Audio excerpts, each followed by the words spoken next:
In this paper, what I want to do is discuss several key features of this human rights consensus approach to religion education, and I assess some of the strengths and weaknesses from both a theoretical and a practical political perspective.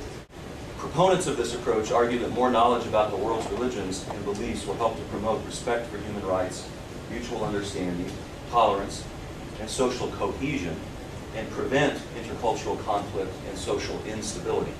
Alongside this primarily civic rationale for RE in public schools, there's also a more purely educational rationale, namely the obvious contribution that such learning makes to historical and cultural literacy. In the words of the Toledo Principles, learning about religions and beliefs forms part of one's own stock of education, broadens one's horizons, and deepens one's insight into the complexities of both past and present. The AAR guidelines define religious literacy as, quote, the ability to discern and analyze the intersections of religion with social, political, and cultural life. Against this background, the dual and civic and educational rationale, there are several features of the human rights-based approach to RE that are worth discussing. Among these are, 1, the idea of neutrality in religion education, 2, the representation of religions and beliefs in teaching and curricula, 3, the relevance of RE to the personal lives of students, 4, the role of stakeholders in determining RE curricula and policies, and 5, teacher education. My focus today is going to be on the first, namely the principle of neutrality in religion education. A key feature of the human rights approach to RE is the idea that neutrality or impartiality, neither privileging nor rejecting the perspective of any particular religious or non-religious worldview. There's a fundamental distinction drawn between devotional and academic approaches, between faith-based religious instruction on the one hand and non-religious education about religions and beliefs on the other hand. Teaching about religion from a non-devotional religious studies perspective is not without controversy, of course. Such teaching gives credibility to religion itself as a field of inquiry, assumes the legitimacy of multiple religious perspectives, and regards them as worthy of study. This credibility is unwarranted according to those who view religions as outmoded ways of understanding the world. That would be a Dawkins kind of position. On the other hand, those who believe that their own religious convictions represent an exclusive truth may also object to the assumptions of religious studies, that is, that multiple religious perspectives have credibility and are worth studying. Nonetheless, there are many citizens of both religious and non-religious backgrounds who recognize the value of increasing literacy about diverse religions and beliefs and believe that public schools are an appropriate venue in which to do this type of teaching and learning. The principle of neutrality or impartiality not only applies to scholarship and teaching, it also has ethical and legal dimensions. According to the International Human Rights Framework, in exercising their responsibilities in the field of education, states have, quote, a duty to act in a neutral and impartial fashion where matters of religion and belief are concerned, and thus should not take a stand on the truth or falsity of any form of religion or belief, close quote. That's from the Toledo Principles. In contrast to the United States, with its constitutional separation of church and state, it's important to note that in the broad international context, neutrality does not necessarily mean that states must refrain from involvement in religious instruction or cooperation with religions and belief systems. The emerging consensus recognizes that there are diverse models of church-state relations throughout the world, and that these are reflected in national educational systems, ranging on one end of the spectrum to religious instruction provided by clergy within state-supported schools. On the other end of the spectrum, neutral general history of world religions provided by professional teachers in a secular setting. So there are multiple models. The Human Rights Framework makes it clear that public school instruction in subjects such as the general history of religions and ethics does not violate the freedom of religion or belief so long as such instruction is given in a, quote, neutral and objective way. Neither does public school involvement in religious instruction violate this freedom so long as, quote, provision is made for non-discriminatory exemptions or alternatives that would accommodate the wishes of parents and guardians, close quote. Whether one or another of these models is more or less likely to have adverse consequences for freedom of religion or belief is not possible to determine in the abstract. Only through a case-by-case analysis of how well these models do in fact respect competing interests and rights in their delivery of religious education can we determine how effective they are. The emerging consensus accepts that the particular historical, political, religious, and social factors that bear upon educational systems in different national settings preclude the emergence of a standardized approach to religion education. What's being proposed is not a uniform approach, but rather a general framework within which educational authorities have broad discretion in designing, selecting, and implementing curriculum decisions in their countries. So while states have considerable latitude with regard to providing religious education, international standards prohibit them from seeking to indoctrinate pupils in a particular worldview against the wishes of their parents. They must respect and protect the freedom of religion or belief by maintaining a requisite degree of neutrality between worldviews in the curriculum. To satisfy this obligation of neutrality, the state may either design a curriculum that's sufficiently impartial and balanced, or it must grant opt-out rights on the grounds of conscientious objection. What I want to do at this point is just acknowledge that the idea of neutrality to RE has been subjected to criticism on a number of different grounds. Some have questioned the very possibility and desirability of neutrality in the study of religion, arguing that a non-religious academic approach is just as value-laden as any other approach to the study of religion.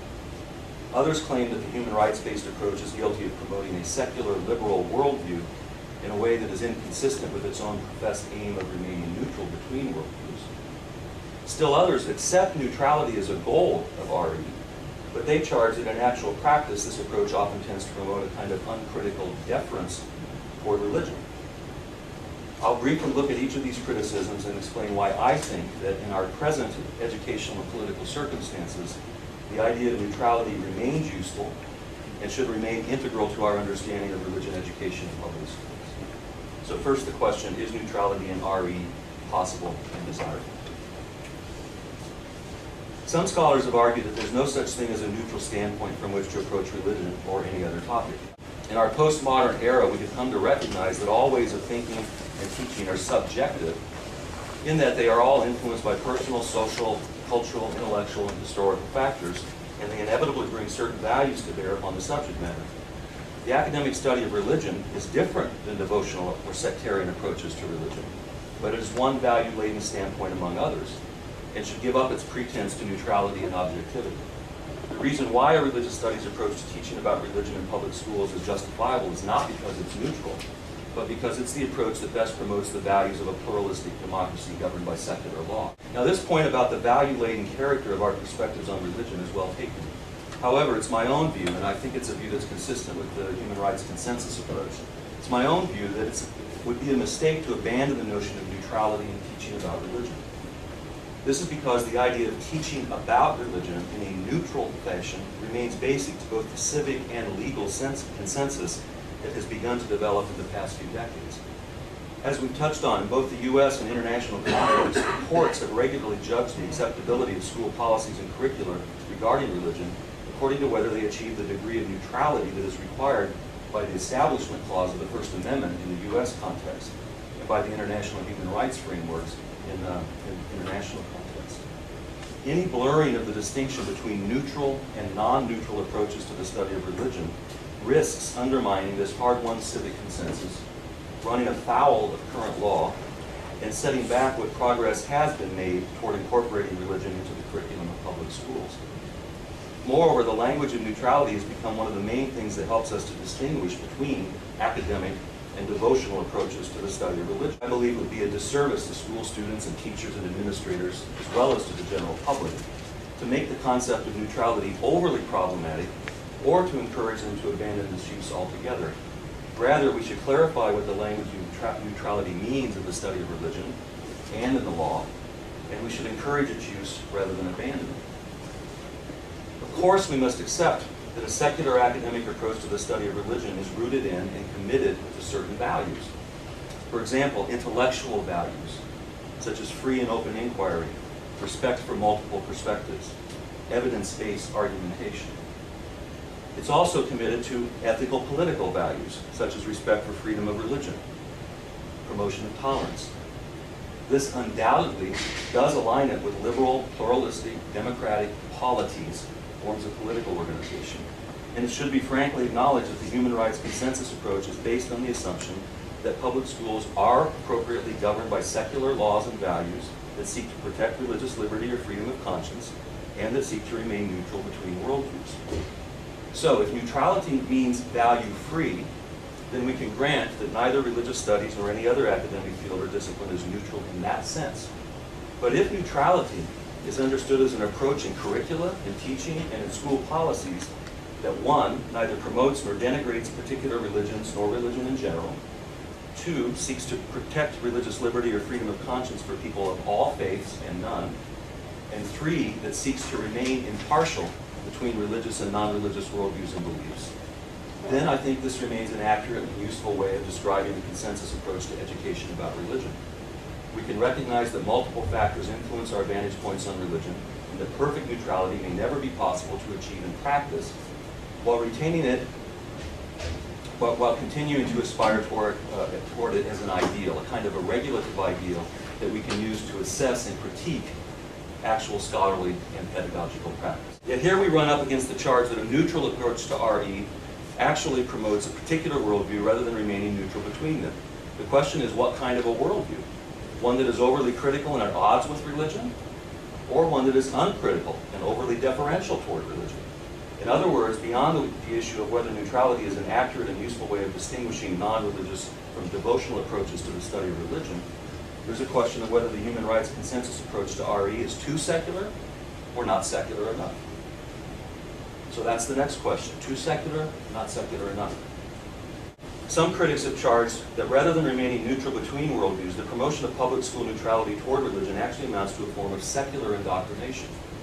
As summarized by British philosopher Richard Norman, this view holds that all knowledge claims are situated within one or another comprehensive worldview, a religious or a non-religious framework of ultimate beliefs and values through which the rest of knowledge is interpreted. As there is no vantage point that's not rooted in one worldview or another, it's impossible to be neutral between worldviews. Efforts to do so will amount to the privileging of a secular or humanist worldview, and as such, it will be unfair to the religious. Norman calls this the reverse fairness argument. Attempts to achieve fairness through neutrality are actually unfair. Rather than offering a neutral alternative, a non-devotional, civic, human rights-based approach to RE promotes a specific ideological vision and inculcates core liberal values such as liberty or economy, equality, and rationality as the legitimate sources of authority in public life. Not only may these values be interpreted differently by various religious and secular communities, they may conflict with the values of authority, hierarchy, and revelation that are upheld by some religious communities. Contrary to the perception that human rights are simply an outgrowth and entailment of modern secular assumptions about human nature and moral rationality, the Universal Declaration of Human Rights, for example, was in fact the product of pragmatic negotiation between representatives of different nations and cultural and religious traditions. As Sumner Twist has written, quote, "The development of the Universal Declaration was a 1.5-year-long process involving delegates from no fewer than 56 countries representing quite diverse cultural, moral, political, philosophical, and religious traditions, but the delegations could and did reach pragmatic agreement on a set of essential human rights norms. It was also recognized that given the diversity of the world's cultural and philosophical systems, no deeper theoretical agreement would be possible, and so the delegates self-consciously chose to forego the use of contestable metaphysical language and appeals. Pragmatic agreement on practical norms protective of human dignity and welfare was deemed sufficient." This pragmatic approach has continued to characterize the drafting and adoption of subsequent human rights covenants, conventions, and treaties. The same process of negotiation and consensus building has been the hallmark of the First Amendment approach in the U.S., and it also was the means by which the Toledo Guiding Principles were produced. Now, as acknowledged above, the neutral human rights-based approach to RE is not value neutral, but it is in principle, if not always in practice, neutral between worldviews, or it is constantly aspiring to be. The values upheld by RE, respect for religious liberty, respect for diverse perspectives, tolerance, honesty, accuracy, and fairness in the representation of oneself and others, these are values that are shared by many religious and non-religious worldviews. While people with different religious and non-religious convictions may use different idioms to describe these values, while they may have arrived at these values by different routes, while they will invoke different justifications in their support, there is considerable overlap between worldviews when it comes to the values that undergird support for basic human rights. Consequently, I'm not convinced that the neutral human rights-based approach to RE amounts to a form of secular indoctrination. To be sure, much teaching about religion is overly superficial, and attention to religious perspectives may not be as thoroughly integrated into the curriculum as it should be, but these are problems to be remedied by better teacher education and curricular reform, rather than by abandonment of neutrality in the study of religion. While the sort of neutrality promoted by the human rights consensus approach is too secular for some, it's not secular enough for others. These critics charge that the Toledo Guiding Principles